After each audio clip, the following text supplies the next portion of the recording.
सुमेर गौशाला के मैदान में इन दिनों श्रीमद् भागवत कथा महोत्सव का आयोजन किया जा रहा है। कथावाचक संतोष सागर महाराज ने कथा के चौथे दिन कई प्रसंगों का संगीतमय वाचन किया। वहीं कथा के कई प्रसंगों पर श्रद्धालु भाव विभोर होकर झूमते नजर आए। कथा सुनने को लेकर कथा पंडाल श्रद्धालुओं से खचाखच भरा नजर आया।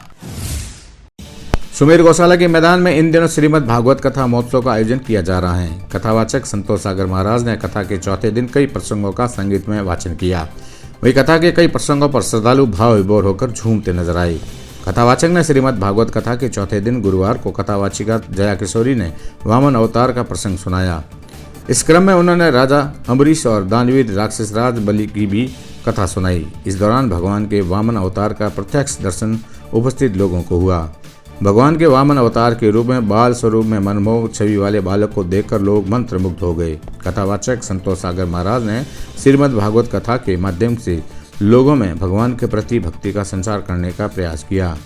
उन्होंने श्री कृष्ण जन्म की भी कथा सुनाई। नंद घर आनंद भयो जय कन्हैया लाल की जैसे बधाई गीतों पर पूरा पंडाल पीला वस्त्रों में भक्तजन नाचते गाते नजर आए।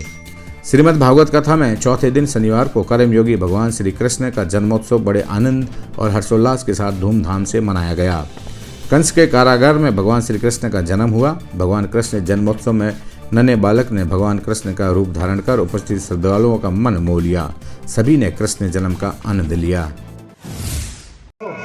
राम के जैसा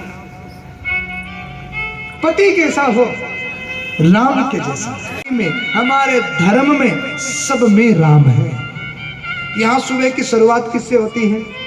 अगर इस रामायण में से 14 साल राम के वनवास के निकाल दे तो रामचरितमानस में क्या बचेगा? 14 साल का वो वनवास,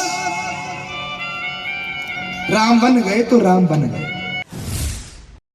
कथावाचक के भजनों पर नृत्य करते हुए पुष्प वर्षा कर मिठाइयाँ बांटी गई। उन्होंने कहा कि जब जब पृथ्वी पर कोई संकट आता है तो दुष्टों का अत्याचार बढ़ा है तो भगवान अवतरित होकर उस संकट को दूर करते हैं।